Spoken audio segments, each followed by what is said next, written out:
మరణాత చేరి కూడి వచ్చిన మీ ಎಲ್ಲರಿಗೂ యేసుక్రీస్తు ప్రభువారి శుభనామమున అందరికీ మరణాత మరణాత మరణాత. మంచిదండి. దేవుని వాక్యాన్ని మరి విందాము.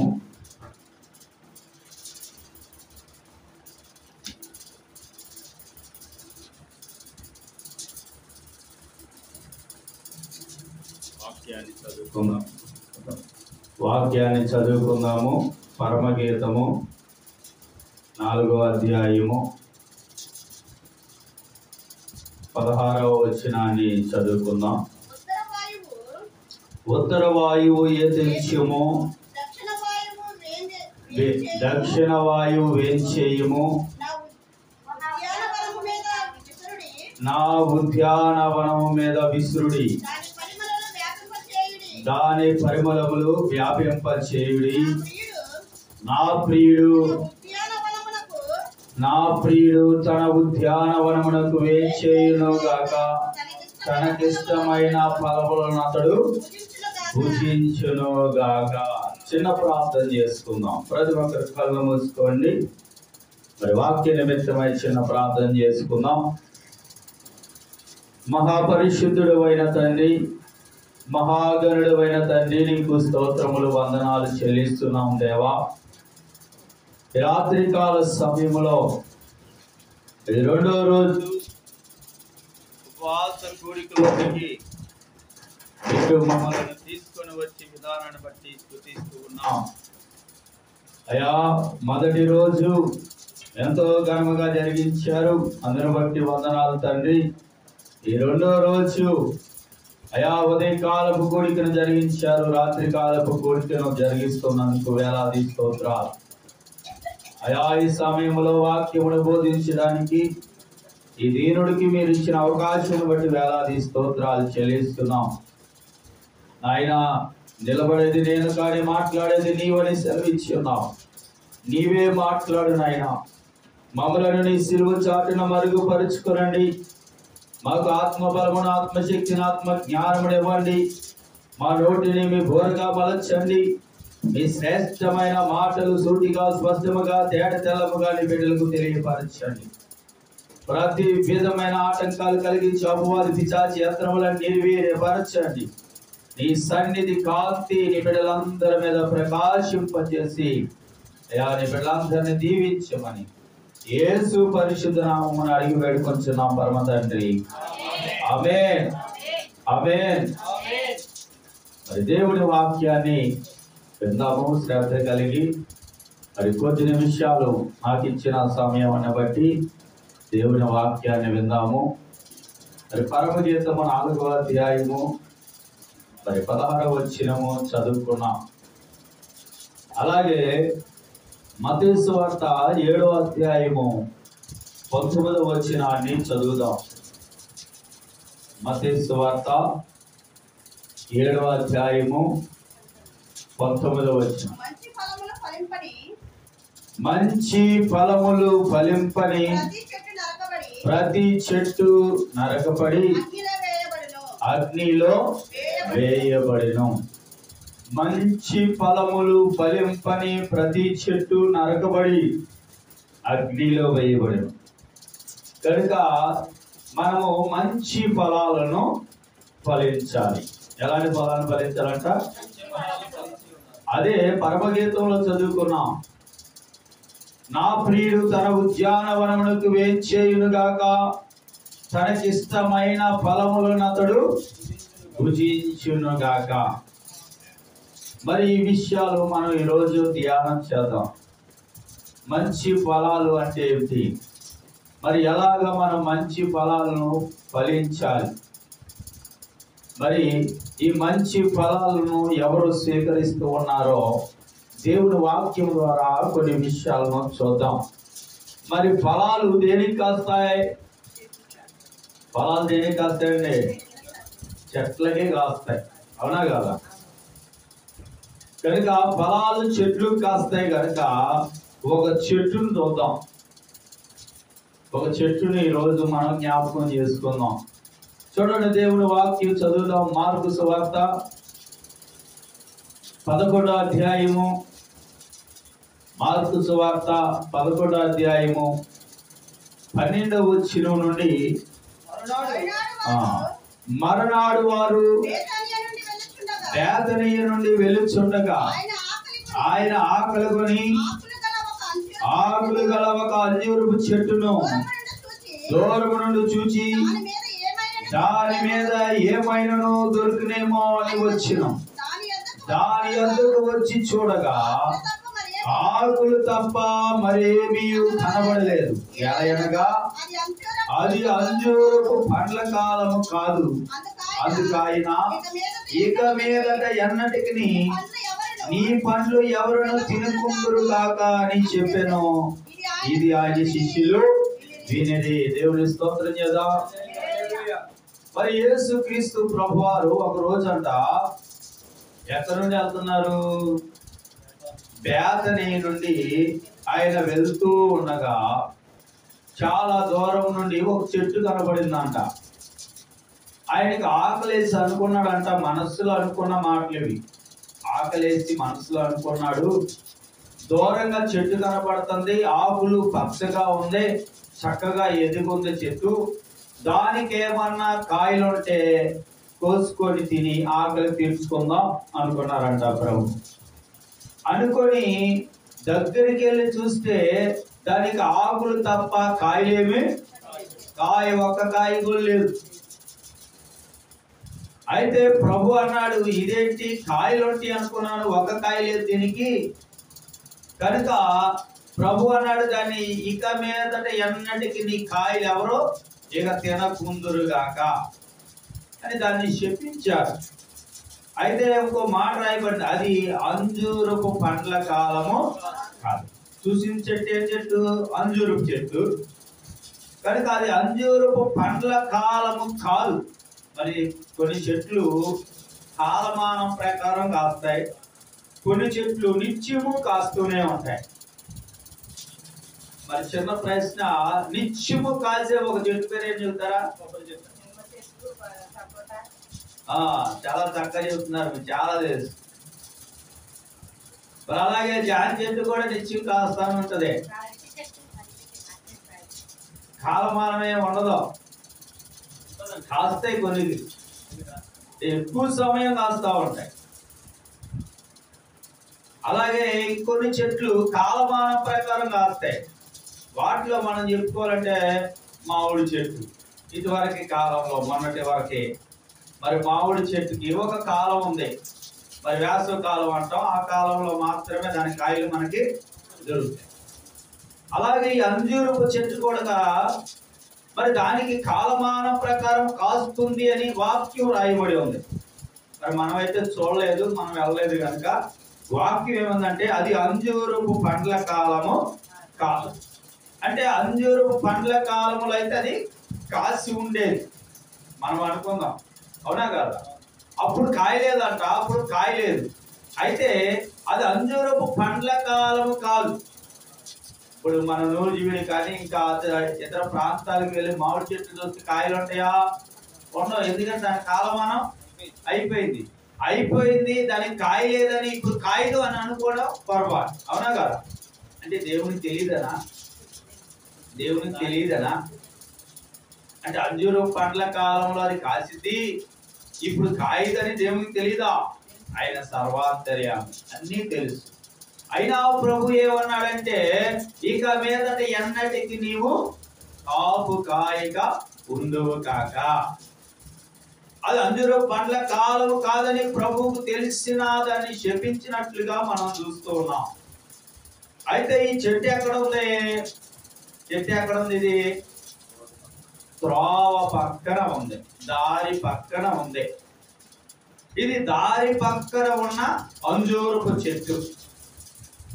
ఎలా ఉంది చెట్టు అంటే పచ్చగా ఉంది, ఆకులతో ఉంది, చక్కగా ఏపుగా ఎదిగి ఉంది. ఇక్కడ వరకు ఓకేనా? అర్థమైందా? కనుక ఇది ఈ విధంగా ఉంది. ఇదే అంజూరపు చెట్టు ఇంకో చోట ఉంది, అది కూడా చదువుతాం. చదివిన తర్వాత మీరు గ్రహించుదురు. మరి లూకా సువార్త 13వ అధ్యాయము 6వ వచనం. మరియు ఆయన వారితో ఈ ఉపమానం చెప్పెను. ఒక మనిషిని ద్రాక్ష తోటలో అంజూరపు చెట్టు ఒకటి నాటబడి ఉండెను. అతడు దాని పండ్లు వెదక వచ్చినప్పుడు ఏమీ దొరకలేదు కనుక అతడు, ఇదిగో 3 ఏండ్ల నుండి నేను ఈ అంజూరపు చెట్టున పండ్లు వెదక వచ్చుచున్నాను గాని ఏమీ దొరకలేదు. దీనిని నరికివేయుము, దీని వలన ఈ భూమి ఎలా వ్యర్థమైపోవాలని ద్రాక్ష తోటమాలితో చెప్పాను. అయితే వాడు, అయ్యా, నేను దాని చుట్టూ త్రవ్వి ఎరువు వేయమట్టుకు ఈ సంవత్సరం కూడా ఉండనేమో, అది ఫలించినా సరే, లేని ఎడల నరికించి వేయమని అతనితో చెప్పాను. దేవుడి స్తోత్రం చేద్దాం. హల్లెలూయా. కనుక మొదటి చూసిన అంజూరపు చెట్టు త్రోవ పక్కన ఉంది, చక్కగా పచ్చగా ఉంది, ఎదిగింది, ఒక కాయ కూడా లేదు. ఒక కాయ కూడా. మన అంశం ఏంటి? మంచి ఫలాలు ఫలించాలి. మంచి ఫలాలు ఫలించని చెట్టు ఏమైంది? నరకబడి అగ్నిలో వేయబడి. కనుక ఒక అంజూరపు చెట్టు చూసాం, పచ్చగా ఉంది కానీ కాయలు లేవు. అయితే దేవుడు దాన్ని శపించినట్లుగా మనం దేవుని వాక్యములు ఇప్పుడు వరకు విన్నాం. అయితే అది కాయ లేదా అంటానికి సాక్ష్యం లేదు, ఎందుకంటే అది అంజూరపు పండ్ల కాలము కాదు. అయితే నేను ఇలా అంటాను, ఒకవేళ అంజూరపు పండ్ల కాలంలో అది కాసి ఉంది, కాలం కాదన్నాడు కదా, అంటే కాలంలో కాసి ఉండొచ్చు. కాలంలో కాసి ఉండొచ్చు. త్రోవ పక్కన ఉన్న చెట్టుని ఏం చేస్తారండి? ఎవరు పడితే వాళ్ళు కోసుకుంటారు. దారంతో వెళ్ళేవాడు ఒక కర్ర వేసుకుంటో, రాయి వేసుకుంటో, ఇంకా ఎక్కగలిగితే ఎక్కువ కోసుకుంటాడు. ఎందుకంటే దానికి ఎవరు కంచి వేయరు, అలాగే దానికి ఎవరు కాపలాదారుడు కూడా ఉండడం. ఎందుకంటే అది త్రోవ పక్కన ఉంది. అది ఎక్కడుంది? త్రోవ పక్కన ఉంది. కనుకనే అది ఫలించినప్పుడు కోసుకున్నారు కాయలు. చక్కగా ఆధారణ వెళ్ళాడు. మీకు చాలా మరి మాది సొంతూరు నూజివీడే పక్కనే. అది మా అన్ని మామిడి తోటలే. ఆ రోడ్లు అమ్మడు కూడా అటు ఇటు మామిడి చెట్లే కనపడతాయి. కనుక మేము కూడా దారం ఉంటే మేము చదువుకునేటప్పుడు వెళ్ళేటప్పుడు కాయ కనపడితే రాయి వేసుకుంటూ, కర్ర వేసుకుంటూ కోసుకున్నాం. కనుక కాసినప్పుడైతే కోసుకున్నారు, బాగానే తిన్నారు. అయితే ఇక్కడ జరిగింది, దానికి కష్టం వచ్చింది, దానికి ఆపద వచ్చింది. ఎవరే? సాక్షాత్తు దేవాది దేవుడే, యేసుక్రీస్తు ప్రభు అనే దాన్ని శపించబోయేటప్పుడు ఎవరు అడ్డుపడలేదు. ఒక్కడు కూడా రాలా. అయ్యా, అది కాసింది కాయలు మేమందరం కోసుకున్నాము, తిన్నాము అని ఎవడని చెప్పాడా? ఒక్కడు కూడా చెప్పలేదు. ఆయన శపించాడు. ఇంకా తర్వాత కిందకెళ్ళి ఆ వచనాలు చదివితే మర్నాడు అది వేలతో సహా ఎండిపోయినట్లుగా రాశారు. వేలతో సహా ఎండిపోయినట్లుగా రాశారు. ఈరోజు ఆ అంజూరపు చెట్టు ఒక విశ్వాసి. అంజూరపు చెట్టు ఎవరో? విశ్వాసికి చూసిన అంజూరపు చెట్టు. ఈరోజు చాలా మంది పచ్చగా ఉన్నాము, మేము అభివృద్ధి చెందాము, మేము ఆశీర్వదించబడ్డాము, మాకేమీ లోటు లేదు అని అనుకునేవారు ఉన్నారు. మరి ఇంకా మనం చూసినట్లయితే దేవుడి వాక్యంలో ఇందాక చదివిన అంజూరపు చెట్టు ఎక్కడ ఉందంటే తోటలో ఉంది. ఎక్కడుంది? ద్రాక్ష తోటలో ఉంది. అయితే ఆ అంజూరపు చెట్టు, ఆ తోట చుట్టూ కంచె ఉంది. తోటకి కాపలాదారుడు ఉన్నాడు, తోటకి యజమానుడు కూడా ఉన్నాడు. తోట సంఘము, అంజూరపు చెట్టు విశ్వాసి, తోటమాలి దైవ సేవకుడు, యజమానుడు దేవుడు. దేవుని స్తోత్రం. కనుక అక్కడ అది పచ్చగానే ఉంది, దానికి కూడా కాయలు లేవు అంట. దానికి కూడా కాయలు లేవు. అయితే ఈ త్రోవ పక్కన ఉన్న అంజూరపు చెట్టు పరిస్థితి ఏంటో చెప్పిన తర్వాత తోటలో చెట్టు దగ్గరికి వెళ్దాం. అది ఫలించినప్పుడు కోసుకు తిన్నారు, అది బాగున్నప్పుడు అందరూ వెళ్ళారు, దాన్ని అనుభవించారు. కానీ దానికి కష్టం వచ్చింది, దానికి ఇబ్బంది వచ్చింది, ఎవరు దగ్గరికి కూడా రాలా. ఒకవేళ దానికి కనుక తెగులు వచ్చింది అనుకో, ఏ చెదవ పట్టింది, ఏ పురుగో పట్టింది, ఒక్కడన్నా వచ్చి మందు పడతాడంటావా? ఎవరికి పని? కాస్తే కోసుది అంటాం. మనకేం పని మందు పట్టాలని? అందరూ కోసుకుపోతారు, వాళ్ళందరూ చేయమని అంటారు. ఈరోజు విశ్వాసం నువ్వు అంతే. నువ్వు బాగుంటే చాలా మంది పాస్టర్లు వస్తారు నీ ఇంటికి, చాలా మంది వస్తూ ఉంటారు ప్రార్థన చేయడానికి. కానీ నీకు ఆపద వచ్చినప్పుడు, కష్టం వచ్చినప్పుడు ఒక్కడు కూడా కనపడదు. నువ్వు బాగుంటే వస్తారు, నువ్వు సమృద్ధిగా ఉంటే వస్తారు, నీ దగ్గరకు వచ్చి ప్రార్థన చేస్తారు, నిన్ను మంచి చెట్లు అడుగుతారు, నీ కులాసాలు అడుగుతారు, అన్నీ బాగుంటాయి. నీ కష్టం వచ్చినప్పుడు కనపడదు. అయ్యా ఆడికి రోగం వచ్చిందండి, ఆడికి వ్యాధి వచ్చింది, ఆడు లేగలేకపోతున్నాడు అని కనుక వాళ్ళకి తెలిస్తే ఒక్కడు కూడా దగ్గర. ఇప్పుడు మనకెందుకులే, ఇప్పుడు అంత ఏం పని జరగదు. వాడు బాగుంటే ఇస్తాడు ఏదన్నా. ఇది త్రోవ పక్కన ఉన్న అంజూరపు చెట్టు లక్షణం. ఈరోజు చాలా మంది బాగుంటే చాలా చోట్లకి వెళ్తా ఉంటారు. మంచిదే, అన్ని చోట్ల దేవుడే కాదనం. కాకపోతే ఒకవేళ నువ్వు త్రోవ పక్కన అంజూరపు చెట్టు అయిపోతే నీ పరిస్థితి ఏంటి? ఎవరొచ్చి నీకు అడ్డుపడతారో, ఎవరొచ్చి నిన్ను ఆదుకుంటారు, ఎవరు నిన్ను పట్టించుకుంటారు? కానీ ఇక్కడ తోటలో ఉంది, అదే అంజూరపు చెట్టు తోటలో ఉంది కనుక తోట యజమానుడు అన్నాడు, 3 సంవత్సరాలు పడి చూస్తున్నాడు, ఒక కాయలేదు దానికి, ఎందుకయ్యా దాన్ని పెంచుతున్నావు, నరికే దాన్ని తీసే అన్నాడు. కానీ తోటమాలు ఒప్పుకున్నాడా? ఒప్పుకోలా. అయ్యా బతులాడుతున్నాడు, ఇవి 1 సంవత్సరం చూస్తాను, ఎరువేస్తాను, బాగా త్రవ్వి నీళ్లు పెడతాను, దాన్ని శుభ్రంగా చూసుకుంటా, ఇవి 1 సంవత్సరం ఛాన్స్ ఇవ్వు, ఈసారి ఫలించినా సరే, ఫలించకపోతే అప్పుడు చేద్దాం. ఈరోజు దైవ సేవకుడు నీకు వచ్చిన కష్టంలో, ఇబ్బందులో, శ్రమలో నీకు అడ్డుపడేది దైవ సేవకుడు. ఈరోజు నువ్వు అనుకుంటావు, ఇదిగో నేను ప్రార్థన చేస్తున్నా కష్టం పోయింది, నేను ప్రార్థన చేస్తున్నా శ్రమ పోయింది అనుకున్నావు. నువ్వు కాదు, నీ పక్షమున నిలబడి చేయించును నీ దైవజనుడు అడ్డుపడుతున్నాడు. దేవుని స్తోత్రం. అక్కడ శపించబడకుండా లేదా అక్కడ తీసివేయబడకుండా ఆ తోటమాలి ఎలాగా అడ్డుపడ్డాడో ఇక్కడ దైవ సేవకుడు అడ్డుపడుతున్నాడు. అయ్యా ఏం చేయొద్దు దాన్ని. ఒక్కసారి నేను అంటున్నాను, నువ్వు ఎన్ని సంవత్సరాలు బట్టి ఇక్కడ దేవుడి మందిరంలో ఉన్నావు నాకైతే తెలియదు, కానీ అక్కడ చెట్టు 3 ఏళ్ళు ఉందంట. ఎన్ని సంవత్సరాలు అండి? అసలు ఏ చెట్టు అయినా 3 సంవత్సరాలు కాయాలి. అది చెట్టు ఫల వృక్షం యొక్క రూలు. 3 సంవత్సరాలు ఖచ్చితంగా కాపు కాయాలి. నువ్వు మామిడి చెట్టు అయిన పెట్టు, ఖచ్చితంగా మంచిదైతే చక్కగా 3 సంవత్సరాలు అది కాపుకు రావాలి. అందుకే అన్నాడు, 3 ఏండ్ల నుండి చూస్తున్నాను, అది ఎంతవరకు ఒక్క కాయ కూడా కాయలేదే. ఎందుకది? ఈరోజు దేవుడు అన్నాడు, ఎన్ని సంవత్సరాలు బట్టి నిన్ను చూస్తున్నాడో, ఇంకా నువ్వు ఫలించలేదేమో, ఇంకా ఫలాలు ఫలించలేదేమో, ఇంకా నీలో ఒక ఫలాన్ని కూడా దేవుడు చూడలేదేమో. ఒకవేళ దేవుడే గనక ఈ రాత్రి అలాగే అనుకుంటే, అయ్యా అయ్యా అని నీకోసం మొరపెట్టేది తోటమాలి మాత్రమే. తోటమాలి నీకోసం మొరపెడుతూ ఉంటాడు. అందుకే తోటమాలి అన్నాడు, అడ్డుపడ్డాడు, ఎంతగానో బతికులాడుకున్నాడు. అయ్యా ఇంకా ఎక్కువ ప్రార్థన చేస్తాను, ఇంకా ఎక్కువగా వాక్యమును బోధిస్తాను, ఇంకా ప్రత్యేక కోటాలు పెడతాను, వాళ్ళ ఇంకా నా మార్పు వస్తుందేమో, ఇంకైనా మారుతారేమో, ఇంకైనా అభివృద్ధి చెందుతారేమో. ఈ కోటాలు అందుకే, ఈ ఉపవాస కూడికలు అందుకే, నీకోసమే, నీ మీదకి వచ్చే కీడును తొలగించాలని. మరి బైబిల్లో ఉపవాస కోటాలు ఎందుకు పెట్టారండి? నినివే పట్టణస్తులు ఉపవాసం ఉండి ఎందుకు ప్రార్థన చేశారు? ఎస్తేరు గ్రంథంలో ఎస్తేరు ఉపవాసం ఉండి ఎందుకు ప్రార్థన చేసింది? వారి మీదకు వచ్చే ఉగ్రత నుండి తప్పించబడడానికి. ఈరోజు ఈ ఉపవాస కోటాలు అందుకే. ఏ తెగులు నీ మీదకు రాబోతుందో, ఏ ఉగ్రత రాబోతుందో, లేదా ఏ యొక్క విధమైన సాతాను క్రియలు నీ దరికి, నీ కుటుంబానికి రాకుండా ఉండడానికే దైవ సేవకుడు ఉపవాస కోటాలు ఏర్పాటు చేస్తే చాలా మందికి ఎంత నిర్లక్ష్యమో, ఎంత నిర్లక్ష్యమో. ఎవరి కోసం ఇవన్నీ అంటే మీకోసమే, మీకోసమే ఆయన ఏర్పాటు చేశారు.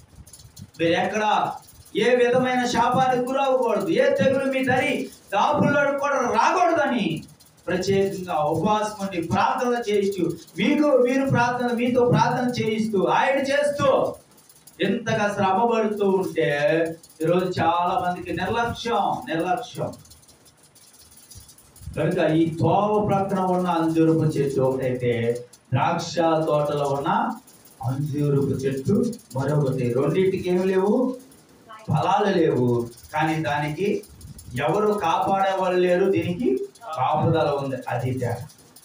చాలా మంది అనుకుంటారు మందిరానికి వెళ్ళాలా, ఇంట్లో ప్రార్థన చేసుకోకూడదా, ఏదో పండగ వచ్చినప్పుడు పబ్బం వచ్చినప్పుడు ఎక్కడికోసారి కాసేపు కూర్చొని వస్తాం, మేము ఇంట్లో చేసుకుని సరిపోదా? ఇలాగే అయిపోతాయి. త్రోవ పక్కన చెట్టే నువ్వు కూడా ఎలా అయిపోతావు? ఆ త్రోవ పక్కన అంజూరపు చెట్టు ఎలాంటి బ్రతుకుని ఇది ఎలాగే అయిపోద్ది. ఎందుకంటే నీకు తోటమాలు ఉండవు. ఈరోజు నువ్వు బాగున్నావని ఆ బాగున్న మాటలు మాట్లాడుతూ ఉంటారు కొంతమంది. కనుక ఆ త్రోవ పక్కన ఉన్న అంజూరపు చెట్టు పరిస్థితి అయిపోతుంది. ఎవరైతే ద్రాక్ష తోటలోనికి సంఘములోనికి వస్తారో దైవజనుడు వారి గురించి ప్రత్యేకంగా ప్రార్థన చేస్తాడు అనుదినం. దేవుని స్తోత్రం చేద్దాం. హల్లెలూయా. కనుక నువ్వు ఫలించాలి. ఏమవ్వాలి? మొదటిగా ఫలించాలి. ఎలాంటి ఫలాలు అన్నాడు? మంచి ఫలాలు. ఎలాంటి ఫలాలు? మంచి ఫలాలు నువ్వు ఫలించాలి. అయితే ఎలాంటి ఫలాలు, ఏ ఫలాలు ముందు చదువుకున్నాం. నా ప్రియుడు తన ఉద్యానవనమునకు వేంచేయును గాక, తనకిష్టమైన ఫలములను అతడు. నా ప్రియుడు అంటే దేవుడు, ఉద్యానవనం అంటే భూలోకము. ఆయన వచ్చినప్పుడు అంట ఇష్టమైన ఫలాలు అంటే విశ్వాసి. ఫలం ఏంటిది ఇక్కడ? విశ్వాసి. మంచి జీవితం. ఫలం అంటే అర్థం మంచి జీవితం.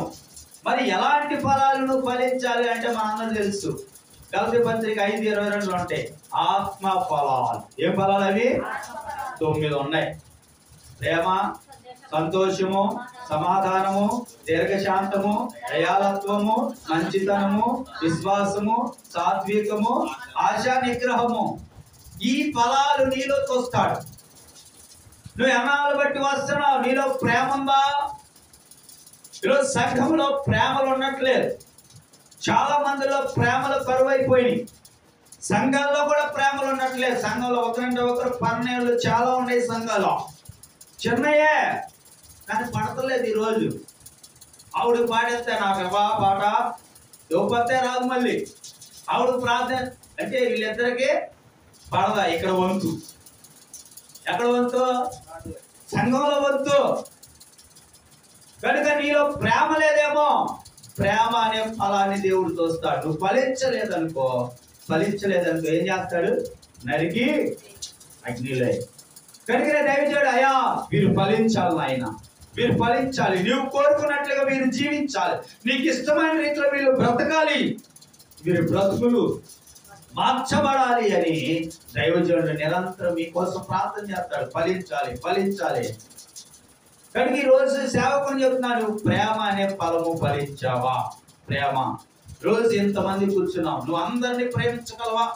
మనస్ఫూర్తిగా అది అందరి మీద నీకు ఒకటే ప్రేమ ఉందా? రోజు ఉండట్లేదు. సంఘంలో ప్రేమ ఉండట్లేదు. అది కనుక నీలో లేదనుకో దేవుడు నిన్ను ఇష్టపడడు. అందుకే ఆ ప్రియుడు వస్తాడంట ఉద్యానవనానికి, భూలోకానికి. ఏ ఫలాలు తీసుకున్నాడంట? తనకి ఇష్టమైన. చాలా మంది పళ్ళు కొంటాకి వెళ్తారు కదా, కొన్నారా? మొన్నదా మామిడి పళ్ళు కొన్నారు. వెళ్ళి ఏం చేస్తాం? అది మచ్చ ఉంది, లేదా ఇక్కడ పుచ్చు ఉంది, ఇది డాగ్ ఉంది, ఇది వంకరగా ఉంది, ఎంచి కొనుక్కోవట్లేదా నువ్వు? ఒక రోజు తిని రెండో రోజు మనలోంచి బయటికి వెళ్ళిపోయే ఒక పండుకే నువ్వు అన్ని రకాలుగా చూస్తున్నావే. ఆ నిత్య రాజ్యంలో పరలోకంలో నువ్వు యుగాలు ఉండాలి అంటే దేవుడు ఇంకెంత జాగ్రత్తగా చూస్తాడు నిన్ను, ఎంతగా పరిశీలిస్తాడు నిన్ను, ఎంతగా పరిశోధిస్తాడు నిన్ను. జ్ఞాపకం ఉంచుకో. ఏదో ఒక దాంట్లో బాగుండి ఒక దాంట్లో బాగుపడి కుదరదో దేవుడి దగ్గర. ఈ 9 ఫలాలు నీలో ఉండాలి. నువ్వైనా నేనైనా ఒకటే.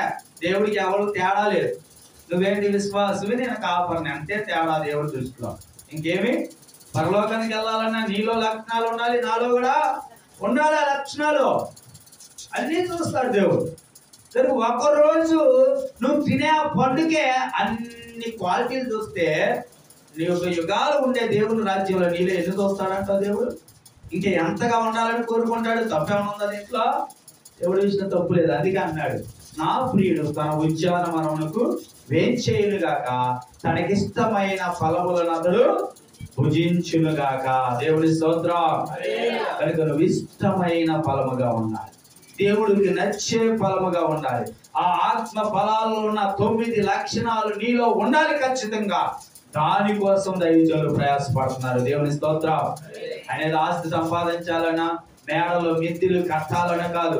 అవి సంపాదించుకోవాలంటే ఆ లోకంలోకి వెళ్తే వాళ్ళని సంపాదించుకోవచ్చు. చావెందుకు? భక్తుడు ఎలాగన్నాడు, బ్రతుకు తెరువు కోసం కాదు బైబిల్, బ్రతుకులు మార్చడానికి బైబిల్. దేవుని స్తోత్రం. బ్రతుకులు మార్చబడాలి, దేవుడికి ఇష్టమైన జీవితాలు మీరు కలిగి ఉండాలనే ప్రయాసపడుతూ ఉన్నారు. కనుక ఈ యొక్క అంజూరపు చెట్టు తోటలో ఉన్న ఫలము లేదు, బయట ఉన్న ఫలము లేదు. కానీ తోటలో ఉంటే దానికి ఏముంది? కాపుదల ఉంది. అది గుర్తుపెట్టుకోండి. తోటలో ఉన్న దానికి ఏముంది? కాపుదల ఉంది, రక్షణ ఉంది. తోటలో ఉన్న దాని మీదకి దేనిని రానివ్వడు. అయితే నువ్వు ఫలించాల్సిందే. ఫలించకపోతే దేవుడు అంటే దీన్ని తీసి పక్కన పడే, దాని వలన ఆ భూమి ఎలా వ్యర్థమైపోవాలినో. నువ్వు లేకపోతే ఇంకొకరు వస్తారు నీ స్థానంలో, ఇంకొకరికి వాక్యం అందిద్ది, ఇంకొకరికి ప్రార్థనలు అందిద్ది. ఒకవేళ వాళ్ళు ఫలిస్తారు, వాళ్ళు దేవుని రాజ్యానికి వెళ్తారు. అది కావాలి. సంఘాలు ఎలా ఉన్నాయంటే ఖచ్చితమైన బోధ చెప్తే నిలబడట్లేదు సంఘం. నేను ఎలాగే అన్నా, పొట్టు నిలబడదాం, గట్టి కింద అక్కడే ఉంటది. పొట్టు నిలబడిద్దా? పొట్టు నిలబడదాం. పొట్లు పోత వాస్తా ఉంటారు, గాలికి పొట్టేమైతే ఎగిరిపోద్దే. గట్టి కింద అక్కడే, నువ్వు గట్టి కింద అయితే ఇక్కడే ఉంటావు, పొట్టు అయితే ఎగిరిపోతావు. ఇలాగన్నా మా సంఘంలో, నువ్వు పొట్టు అయితే ఎగిరిపోతావు. అది ఎగిరి అక్కడ పడితే మళ్ళీ అక్కడ గాలేస్తే ఇంకోసారి పడితే అక్కడ గాలేస్తే కొంతమంది ఇలాగే తిరుగుతూ ఉంటారు చర్చిలన్నీ. వాడు గట్టి కింద కాదు, గట్టి కింద ఎందుకు వెళ్ళిపోతే? అందుకే ప్రభు నా చేతిలో ఉంది, నా కళ్ళమును నేను బాగుగా శుభ్రపరుస్తాను అన్నాడు ఆయన. శుభ్రపరిచి ఆయన ఏం కావాలి? ఆయనకి గట్టి గింజలు కావాలి, పొట్టుతో పని లేదు. నువ్వు చూడు, పొట్టు అంటే తాలు గింజలు, మామూలు గింజలు చుత్తగా ఒకలాగా ఉంటాయి, తేడా నీకు తెలియదు. పట్టుకుంటే తెలిసింది అది గట్టిగా ఉంటుంది, ఇది మెత్తగా ఉంటుంది. కనుక పట్టుకొని చూస్తాం, వాక్యము ద్వారా గట్టిగా అదిమి పట్టి చూస్తాం, నిలబడతారా లేదా. అది సేవకుడు చేసే పని. కనుక గట్టిగా ఉండాలి, ఫలించేటట్లుగా ఉండాలి. మంచి ఫలాలను నువ్వు ఫలించాలి. ఏంటి ఆ ఫలాలు అంటే? ఆత్మ ఫలాలు. ఏ ఫలాలు? ఆత్మ ఫలాలు. ఆ 9 నువ్వు ఫలించాలి. నువ్వు ఫలిస్తే వాటిని ఎవరు భుజిస్తారు? ఆయన భుజిస్తాడు. అంటే భుజించడం అంటే ఆయన తీసుకొని వెళ్తాడు. ఈ భూలోకానికి వచ్చినప్పుడు, భూలోకం ఆయనకి ఉద్యానవనం కనుక ఈ లోకానికి వచ్చినప్పుడు ఆ నచ్చిన ఫలాలు, ఎవరైతే ఈ 9 లక్షణాలు ఆత్మ ఫలాలు ఉంటాయో వారిని తనతో పాటు తీసుకొని వెళ్ళిపోతాడు. ఇవి ఆయన భుజించే ఫలాలు. మరి ఈ లోకంలో మనం ఉన్నాం కదా, మనం కూడా కొన్ని ఫలాలు తినాలి, అనుభవించాలో మనం కూడా కొన్ని ఫలాలు మనం కూడా భుజించాలి. మరి ఆ ఫలాలు ఏంటో ఒక 7 ఫలాలు ఉన్నాయి. మరి సమయానుకూలంగా చెప్పగలిగితే 7 చెప్దాం. దేవుని స్తోత్రం చేద్దాం. హల్లెలూయా. చూడండి, మొదటి ఫలం చూద్దాం. నువ్వు భుజించే ఫలాలు ఇవి దేవుడికి సంబంధం లేదు. నువ్వు భుజిస్తావు వీటిని. నువ్వు ఆత్మ ఫలాలు ఫలిస్తే నిన్ను దేవుడు భుజిస్తాడు. అంటే ఆయన తీసుకుని వెళ్తాడు, ఆయన అనుభవిస్తాడు వాటిని. ఇవి నువ్వు అనుభవించావు అన్నమాట. చూడండి, సామెతల గ్రంథం 1వ అధ్యాయము 31వ వచనం.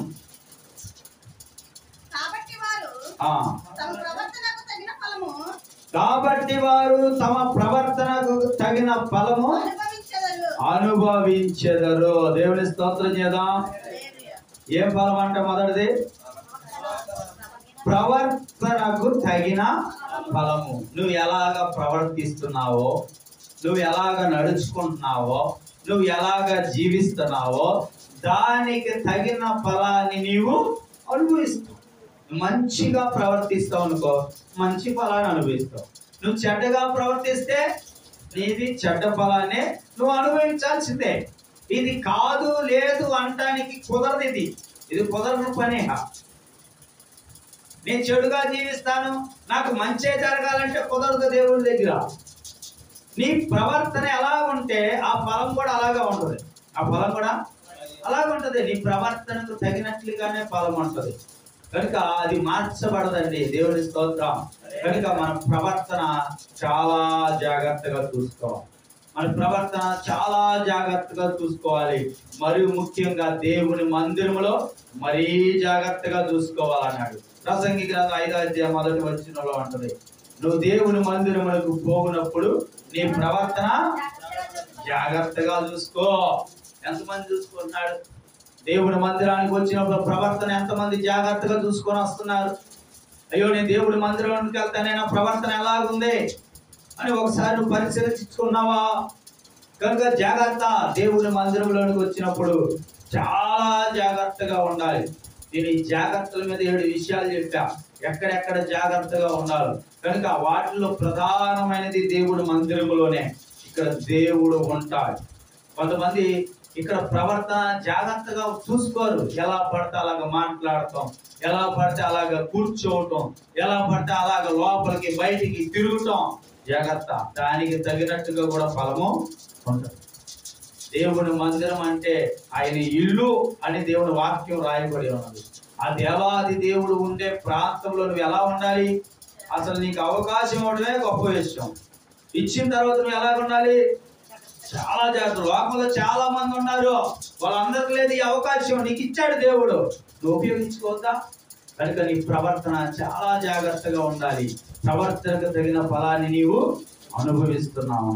చూడండి, మాట చూద్దాం. హెజ్కేలు గ్రంథము 7వ అధ్యాయము 9వ వచనం, యెహోవానగు నేనే నిన్ను మొత్తు వాడినై ఉన్నానని నీ వెలుగునట్లు నీ ఎడల కటాక్షముంచకయు కనికరము చూపకయు ఉండును. నీ ప్రవర్తన ఫలము నీవు అనుభవింపచేసేదను. నీ హేయ కృత్యములు నీ మధ్య ఉండనిత్తును. నీ ప్రవర్తనకు తగిన ఫలము నువ్వు అనుభవించేటట్టు ఎవరు చేస్తారంట? దేవుడే చేస్తారంట. నువ్వు అనుభవించేటట్టు ఎవరు చేస్తారు? కనుక నీ ప్రవర్తన జాగ్రత్తగా చూసుకో ఎలాగుందో. ఎందుకంటే దాని ఫలాన్ని నువ్వు అనుభవించేటట్టుగా దేవుడే చేస్తానంటున్నాడు, దాన్ని తీసివేయనన్నాడు. కనుక మన ప్రవర్తన చాలా జాగ్రత్తగా ఉండాలి. మొదటిది ప్రవర్తనకు తగిన ఫలము. ప్రవర్తనకు తగిన ఫలము. రెండో ఫలం చూద్దాం. మత్తయి సువార్త 10వ అధ్యాయము 41వ వచనం.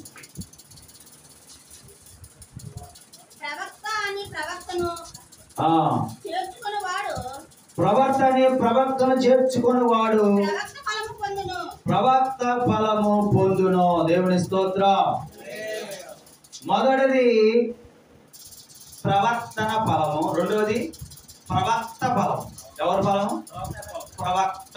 ప్రవక్త అంటే అర్థము దైవజనుడు. ప్రవక్త అంటే ఏంటి? దైవజనుడు. కనుక దైవజనుడిని చేర్చుకుంటే దైవజనుని ఫలాన్ని పొందుకుంటాం. బైబిల్లో మరి ఎలీషా ప్రవక్త ఉన్నాడు. మరి ఎలీషా ప్రవక్త షునేము పట్టణానికి వెళ్ళినప్పుడు అక్కడ ఒక స్త్రీ ఉంది, గనురాలైన స్త్రీ. ఆయన పట్టణానికి వెళ్ళినప్పుడల్లా ఆవిడ చేర్చుకునేదంట ఆయన ఇంట్లో. అయ్యా, మా ఇంట్లోకే రండి, ఈ ఊరు వచ్చినప్పుడల్లా మా దగ్గరికి రండి, ఆతిథ్యం ఇస్తామని. ఆయనకి ఒక ఇల్లు కట్టింది, అలాగే మంచం వేసింది, బల్లేసింది, కుర్చీ వేసింది, దీపస్తంభాన్ని పెట్టింది, ఇవన్నీ చేసింది. ఇంకా పరిచర్య కూడా ఎవరు చేశారంటే ఆవిడే చేసింది.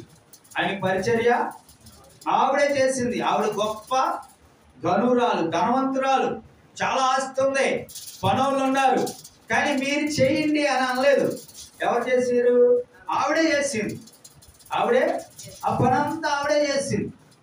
కనుక ప్రవక్త అనే ప్రవర్తన చేర్చుకుంటే ప్రవక్త ఫలాన్ని నువ్వు పొందుతావు. దైవజనుని చేర్చుకుంటే దైవజనుని ఫలాన్ని నువ్వు పొందుకుంటావు. రెండవ ఫలము దైవజనుని ఫలము. దైవజనుని ద్వారా నువ్వు పొందుకునే ఫలము. దైవజనుని ఫలం ఎలా వస్తుందంటే నువ్వు ఇచ్చే ఆతిథ్యము ద్వారా దైవజనుని ఫలం వస్తుందండి. దేవుని స్తోత్రం. హల్లెలూయా. కొంతమంది మరి ప్రార్థన పెట్టుకుంటారు, ఎలాగా కూడికలు పెట్టుకొని మరి అక్కడికి వచ్చి ప్రార్థన అయిపోయిన తర్వాత, అన్నీ అయిపోయిన తర్వాత భోజనాలు ఏదైనా ఏర్పాటు చేసుకుంటారు. మంచిదే, చేసుకొని దైవజనులు పట్టించుకో. వచ్చిన వాళ్ళందరినీ చూస్తా ఉంటారు. వచ్చిన వాళ్ళందరూ చక్కగా వడ్డిస్తారు. దైవజనుడి సంగతి ఎవరో ఒకరు చూడాలి. నువ్వు చూడు, వచ్చిన వాళ్ళు అంటారు కదా, ఇప్పుడు అందరూ అక్క నువ్వు చూడు, చెల్లి నువ్వు చూడు, లేకపోతే సంఘంలో ఉన్న చాలా స్నేహంగా ఉన్న వాళ్ళతో నువ్వు చూడు, నువ్వు కొంచెం అయ్యగా దగ్గర చూడు, నేను వీళ్ళందరిని చూడాలి ఒకసారి. అసలు బలం ఎక్కడ ఉండాల్సింది నీకు? దైవజనుడి దగ్గర నుండి నీకు బలం వస్తుంటే దైవజనుడి దగ్గర నుండి వచ్చే ఫలాన్ని వదిలిపెట్టి ఎక్కడికి వెళ్తున్నావు? గొప్పల కోసం, పేరు కోసం. వీళ్ళని చూడకపోతే ఏమనుకుంటారో, చూడొద్దని అనరు, కానీ మొదట నువ్వు చూడవలసింది దైవజనుడు. ఇక చాలా ఆర్భాటంగా చేస్తారు, చాలా ఆర్భాటంగా. ఎన్ని వంటలో మంచిదే, పెడతాం వల్ల తప్పేం లేదు. కానీ దైవజనుడి దగ్గరికి వచ్చేపాటికి అక్కడ 10,000 ఖర్చు పెడితే ఇక్కడ 100 రూపాయలు వేస్తారు. కానీ అంత అసలు ఫలం ఎక్కడ వస్తుంది నీకు? ఫలం ఎక్కడ నుండి వస్తుంది? దైవజనుడి దగ్గర నుండి రావాలి. కానీ ఇక్కడ ఫలం ఎక్కువేవో. అంతేగా బైబిల్లో ఒక మాట ఉంది కదా, ఎవడు ఎంత విత్తితే, ఏది విత్తితే అదే కోస్తావు. నువ్వు ఎలా విత్తితే దాన్నే కోస్తావు. విత్తిన దాన్ని బట్టే పంట ఉంటుంది, అవునా కాదా? ఇప్పుడు ఎకరం చేను ఉంది, ఎకరానికి ఎన్ని ఒట్లు అయితే పడితే అన్ని చల్లితే దానికి తగ్గట్టు ఫలం పడుతుంది. అమ్మో ఇన్ని చల్లాలని 1 కేజీ 2 కేజీలు చల్లితే నీకు అంత పంట రాదు, దానికి తగ్గట్టుగానే వచ్చింది. ఈరోజు చాలా మంది ఫలమేమి ఇక్కడ ఉంటే ఫలాన్ని వదిలేసి వేరే వాటికి, అంటే గొప్పలకి, పేర్లకి, వాటికి ఖర్చు పెట్టేస్తా ఉంటారు. నువ్వు ఖర్చు పెట్టద్దన్నావు, ముందు నీ ఫలం ఎక్కడుందో చూడు. దేవుడే అన్నాడు కదా, నా నామం పేట వచ్చిన వాడికి గిన్నెడు చల్లి ఇచ్చిన ఆ మేలు నేను మర్చిపోను. కనుకనే ప్రవర్తన చేర్చుకుంది కనుకనే గనురాలకి దేవుడు మేలు చేశాడు, సంతానాన్ని ఇచ్చాడు, గర్భఫలాన్ని ఇచ్చాడు. దేవుడు మర్చిపోడు. ఒకవేళ మేమేమి చేయలేమేమో, మేము మీ పక్షంగా ప్రార్థన చేస్తాం, దేవుడు దాని ద్వారా మీ పట్ల కార్యాలు చేస్తాం. కనుక ఫలం ఎక్కడుందంటే దైవజనుడి దగ్గర ఉంది. కనుక రెండోది ప్రవక్తను, అంటే దైవజనుని చేర్చుకుంటే దైవజనుడు ఫలాన్ని నీవు పొందుతావు. దైవజనుని చేర్చుకో, దైవజనుడికి ఆతిథ్యమి, దాని ద్వారా నీకు ఆ ఫలం అనేది వస్తుంది. ఇక్కడ కూర్చున్న వాళ్ళు దైవజనుడు ఇన్ని సంవత్సరాలు అయింది, ఇన్ని సంవత్సరాల్లో నీ ఇంట్లో అడుగు పెట్టలేదు. చాలా మంది ఉంటారు ఇంతవరకు కూడా ఒక్క రోజు కూడా అయ్యగారు వాళ్ళ ఇంట్లో చేయగలిగి ఉండడు. అలాంటి వాళ్ళు కూడా ఉంటారు. ఫలం ఎలా వస్తుంది నీకు? ఫలము వాక్యం ఏం చెబుతుందంటే ఆయన చేర్చుకుంటే ఆయన ద్వారా నేను ఫలాన్ని ఇస్తా మీకు అని దేవుడు చెప్తున్నాడు. వాక్యం అదే కదా, ప్రవర్తన చేర్చుకుంటే ప్రవక్త ఫలాన్ని పొందుతా. కనుక దైవజనుడిని చేర్చుకుంటే దైవజనుడు ఫలం అనేది నీకు వస్తుంది. అది దేవుని వాక్యము. దైవజనుడు పంపించింది దేవుడు కనుక మరి దైవజనుడు పక్షాన ఉండి కార్యాలు చేసేది ఆయనే. దైవజనుడు ఏం చేయడు, ప్రార్థన చేయడుగా మా పని. మాకు అప్పచెప్పుకునే పని ఏంటి? వాక్యం చెప్పడం, ప్రార్థన చేయడం. అంతేగాని నీ గురించి నీకు అది ఇవ్వాలి, నీకు ఇది ఇవ్వాలని ఇవ్వడానికి మా దగ్గరే ఉండదు. ఎందుకంటే మాకు ఆస్తులు దేవుడు ఇవ్వడం. ఎందుకంటే ఆయన మీదే ఆధారపడాలి, ఆయన మీదే జీవించాలి. మరి ఒకటి మాకు ఆధారం మేము చేసుకోకూడదు. దేవుడే ఆధారం, దేవుడే మాకు దిక్కై ఉన్నాడు. మరి ఎంతగా దేవుని మీదే మేము ఆధారపడి జీవించేటప్పుడు మీకు ఏ విధంగా ఇంకో రకంగా సహాయం చేయగలం? కనుక ఏమంటామా, నీ గురించి ప్రార్థన చేస్తాం, అయ్యా నీ గురించి ప్రార్థన చేస్తాం, దేవుడి దగ్గర మొర పెడతాం, దేవుడి దగ్గర కన్నీరు కారుస్తాం. అది మేము మీకు చేసే ఫలం అదే. మేము దాని ద్వారా దేవుడు మీ పక్షాన కార్యాలు చేస్తాడండి. దేవుని స్తోత్రం. కనుక రెండవది దైవజనుని ఫలం. మూడవది చూడండి, సామెతల గ్రంథం 12:24 వచ్చింది. 12:24 12:14 సామెతలు 12.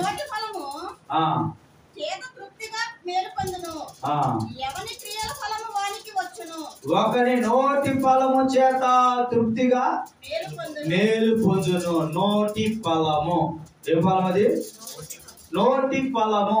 అంటే మూడవది నోటి ఫలం అంటే మనం మాట్లాడిన దాన్ని బట్టి మనకి వచ్చే ఫలం. అది మన మాటను బట్టి. అందుకే వాక్యం ఏమంటుందంటే నువ్వు తక్కువ మాట్లాడాలి, నువ్వు ఎక్కువగా వినాలి. అందుకే వాక్యం అంటే నువ్వు మాట్లాడద్దు, విను. వినుట వల్ల విశ్వాసం కలిగింది. విస్తారమైన మాటల్లో దోషము ఉంటుంది కనుక నువ్వు మాట్లాడొద్దు, ఎందుకంటే దానికి ఫలం వస్తుంది నీకు. చాలా మంది ఎక్కువ మాట్లాడేస్తూ ఉంటారు, వినరు, చెప్పేది కూడా వినరు, మాట్లాడటమే ముందు. వాక్యం నన్ను మాట్లాడద్దు, ఎక్కువ మాట్లాడటం వల్ల దోషం వస్తుంది కనుక దాని ఫలాన్ని నువ్వు అనుభవించాల్సి వచ్చింది. బైబిల్లో అదే జరిగింది. మరి మోషే ఉన్నాడు, ఇప్పుడు మోషే ఒప్పుకోవాలి కదా. మోషే ఆయన అన్న అహరోను, వాళ్ళిద్దరికన్నా పెద్ద ఆవిడ మిరియాం, అంతే కదా. పెద్ద ఆవిడ మిరియాం, తర్వాత అహరోను, తర్వాత మోషే. మరి ఐగుప్తు నుండి విడిపించుకొని తీసుకొచ్చి మిరియాం అందే. ఏంటి ఆయనతోనే మాట్లాడుతున్నాడా, ఆయనతోనే చెప్తున్నాడా, మాతో చెప్పట్లేదా, మేమేమైనా తక్కువ అన్నట్లుగా అందరి ముందు మాట్లాడే పాటికి దేవుడు కోపం వచ్చింది. మొత్తం మీ ముగ్గురు ఒకసారి నా దగ్గర రండి అని దేవుడు పిలిచాడు. వచ్చిన తర్వాత ఆవిడ్ని గద్దించాడు. ఇదిగో మోషే మీ వంటి వాడు కాదు, నా ఇల్లంతటిలో నమ్మకమైన వాడు. మోషే గురించి ఇలా మాట్లాడతావని ఆయన ఉమ్ము వేశాడంట. ఆవిడికి కుష్టి వ్యాధి వచ్చింది. ఎలాగొచ్చింది ఆ రోగం? నోటి మాట వలన. ఆ మాట కనుక మాట్లాడుకొని ఉంటే వచ్చేదా జబ్బు? అని అన్నాడు. ఒకడు నోటి ఫలాన్ని అనుభవిస్తావు. నోటి ఫలాన్ని చాలా మంది శాపనార్థాలు ఎట్టేస్తా ఉంటారు, చాలా మంది చేస్తారు. అది ఎక్కడికి వెళ్దో మళ్ళీ నీకే రివర్స్ వచ్చుతుంది. గట్టిగా బాల్ గోడకేసి కొడితే ఏమైతే మళ్ళీ మనకే వస్తుంది. అది ఫలం అంతే, ఫలం అంతే. నోటి ఫలం ఎక్కడ పోదు. కొంతమంది అంటారు వాళ్ళు ఎలా, వీళ్ళు ఎలాగా, ఎవడేమైపోరు, వాళ్ళే అలాగైపోతా ఉంటారు. కనుక ఎవరి నోటి ఫలం వాళ్ళే అనుభవిస్తారు, ఇంకోళ్ళు అనుభవించరు. చాలా మంది భయపడిపోతారు, అమ్మో వాళ్ళ నోట్లో నోరెట్టకూడదండి, మంచిదే అట్టొద్దు అసలు. కానీ వాళ్ళు అన్నంత మాత్రాన్ని నీకేమి అయిపోదు, ఎందుకంటే ఆ నోటి ఫలం వాళ్ళే అనుభవిస్తారు. వాక్యం చెబుతుంది కనుక. మిరియాం అందే. ఎవరికి వచ్చింది ఆ రోగం? అహరోనుకు కూడా రాలా, అంద మిరియామే కనుక మిరియామకే వచ్చింది. మరలా దేవుడు క్షమించాడు, మరలా స్వస్థపరిచినట్లుగా మన దేవుని వాక్యాలు చూస్తున్నాం. కనుక నోటి ఫలాన్ని కూడా మనము అనుభవిస్తాం. దేవుని స్తోత్రం చేద్దాం. హల్లెలూయా. కనుక జాగ్రత్తగా ఉండాలి, మన నోటిని కాల్చుకోవాలి. అందుకంటున్నాడు తను కాల్చుకున్నవాడు తన నోటిని, నిన్ను కాపాడుకోవాలంటే నీ నోటిని కాల్చుకో, అంతే, ఒకటే. నోటిని కాల్చుకుంటే చాలు, నోటిని కాపాడుకుంటే చాలు, అన్ని బాగానే ఉంటాయి, అన్ని బాగా ఉంటాయి. అన్నిటికీ తిప్పలే నోరే, నోరే. కనుక నోటిని కాల్చుకోమంటున్నాడు దేవుడు. నోటి ఫలాన్ని నీవు తప్పకుండా అనుభవిస్తావు. కనుక మూడోది ఏంటి? నోటి ఫలము. ఇంకా నాలుగోదిగా చూస్తే చూడండి, దేవుడి వాక్యాన్ని చదువుకుందాము. హెబ్రీ పత్రిక 11వ అధ్యాయము 13వ వచనం. నా సమయం అవుతుంది, త్వరగా ముగిస్తాను. హెబ్రీ పత్రిక మీరందరూ ఆ వాగ్దాన ఫలము అనుభవింపక పోయినను దూరము నుండి వందనము చేసి తమ భూమి మీద పరదేశులము యాత్రికులమై ఉన్నామని ఒప్పుకొని విశ్వాసము గలవారే మృతి నొందిరి. దేవుని స్తోత్రం. ఇక నాలుగోది ఏ ఫలం అంటే వాగ్దాన ఫలము. ఏ ఫలం? వాగ్దాన ఫలము.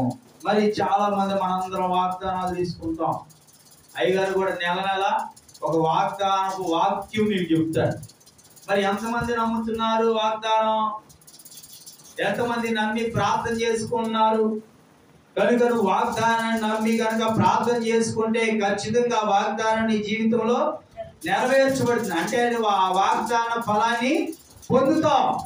ఇశ్రాయేలు పక్షాన్ని కూడా దేవుడు చాలా వాగ్దానాలు చేశాడు. అలాగే అబ్రహాం విషయంలో కూడా దేవుడు వాగ్దానాలు చేశాడు. వాగ్దానాలు నెరవేరినా లేదా? అబ్రహాం నమ్మాడు, దేవుడు సంతానం ఇస్తాన్నాడు, నమ్మాడు.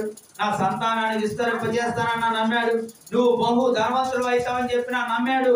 అన్ని నమ్మాడు కనుక అన్ని జరిగినాయి. ఈరోజు నువ్వు నమ్మవు దైవజనుడు వాగ్దానం, అమ్మా ఈ వాగ్దానం జీవితంలో జరిగింది, ప్రార్థన చేసుకుని నమ్మట్లే ఈరోజు, అందుకే జరగట్లేదు.